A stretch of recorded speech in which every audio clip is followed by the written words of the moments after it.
the African savanna, a timeless arena bathed in a relentless copper sun.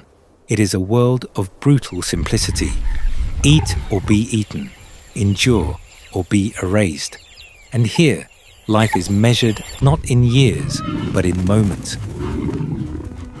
For some, those moments are more precious than others. Here, scraped into the dry earth, is a cache of jewels, a clutch of ostrich eggs.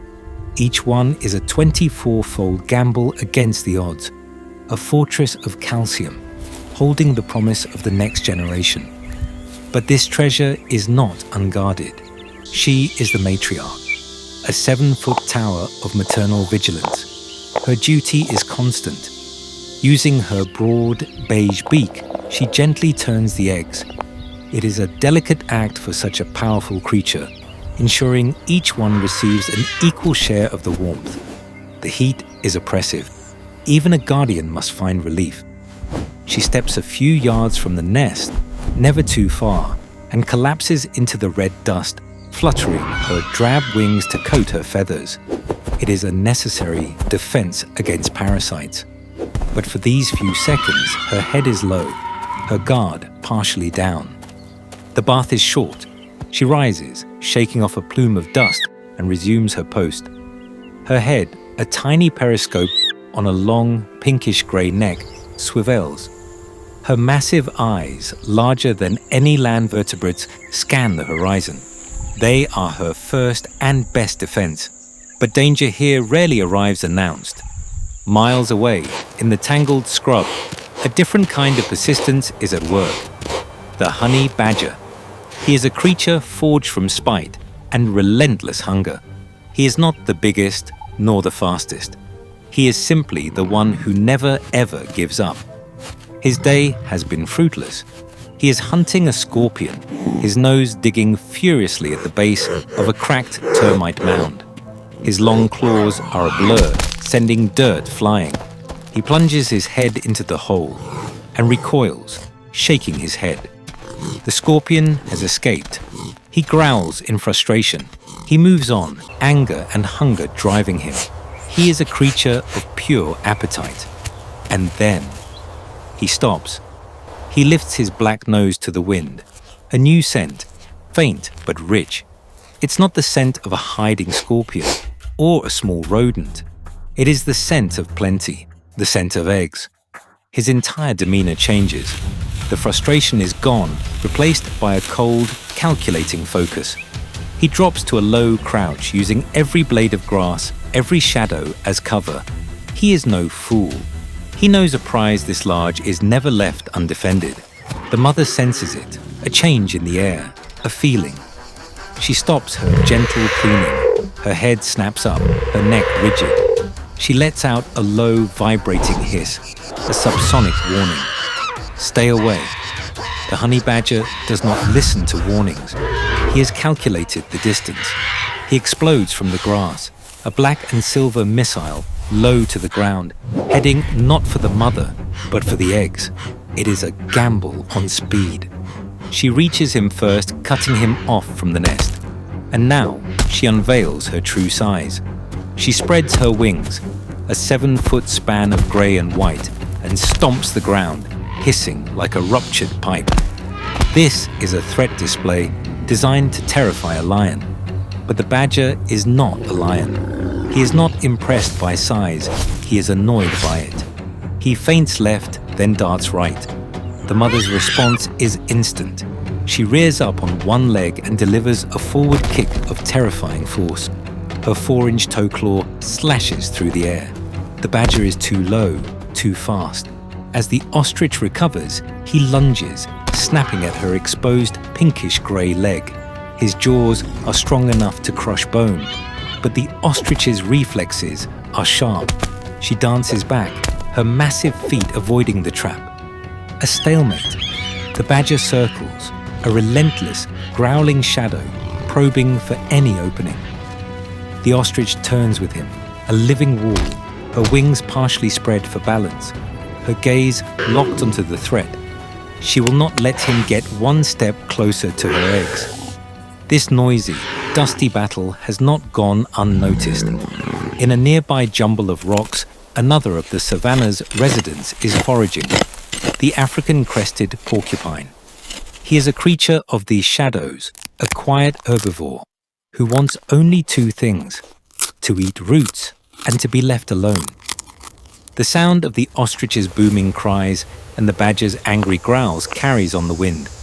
The porcupine freezes. He lifts his blunt nose. His eyesight is poor, but his hearing is sharp. And he smells dust, conflict. He is not a predator. He is not a scavenger. He is curious. And in Africa, curiosity can be a fatal trait. He begins to waddle, slowly and cautiously, toward the source of the commotion, his long quills clicking softly with each step. Back at the nest, the honey badger is becoming frustrated. The ostrich is too big, too fast, and her kicks are too dangerous. He is expending energy for no reward. And that's when he sees it. A new target. Slower, fatter. The badger makes a new calculation. The eggs are impossible. But perhaps he can get a different meal out of this. He breaks off his attack on the ostrich and turns, charging directly at the porcupine. A terrible mistake. The porcupine, startled and cornered, instantly activates one of the most perfect defenses in nature. He stops. He stamps his feet. He erects his entire arsenal of 30,000 quills and vibrates his hollow tail, creating a sound like a venomous snake. I am danger. Do not touch. But the honey badger is famous for one thing. He does not listen. He has eaten porcupines before. He thinks he knows the trick. Get to the soft, unprotected face. He begins to circle the porcupine, trying to get in front of the defensive wall. The ostrich, seeing both her enemies distracted, sees her chance. She will not wait for them to decide her nest's fate. She will end this now. With a furious cry, she charges, not at one, but at both of them, her giant feet pounding the earth. The badger hears the thunder of her approach. He looks up. The giant mother is nearly on him. He dodges to the side, right at the porcupine. At the exact same instant, the porcupine, seeing the badger lunge, performs his final defense. He does not flee. He runs backwards. The impact is absolute. The badger's thick, loose skin is his legendary armor, but it is not designed for this. Dozens of black and white quills, as sharp as needles, detach from the porcupine and embed themselves deep in the badger's face, chest, and front legs. The badger recoils, screaming, a sound of pure shock and pain. He stumbles back, his face a pincushion of agony. The quills are barbed. Every movement, every breath drives them deeper. He paws frantically at his muzzle, but he cannot remove them. The porcupine does not wait to see what happens next. He is won. He has lost a few quills, but they will regrow. He waddles away as fast as his short legs will carry him, vanishing back into the rocks, his point emphatically made. The honey badger, humbled, injured, and outmaneuvered, is defeated. His legendary fearlessness has been undone by a wall of spikes and a mother's fury. He turns and limps away, the quills bobbing with every painful step. He will survive, but he will not forget this day. The mother ostrich stands tall. She watches him go, her wings still partially spread, her chest heaving.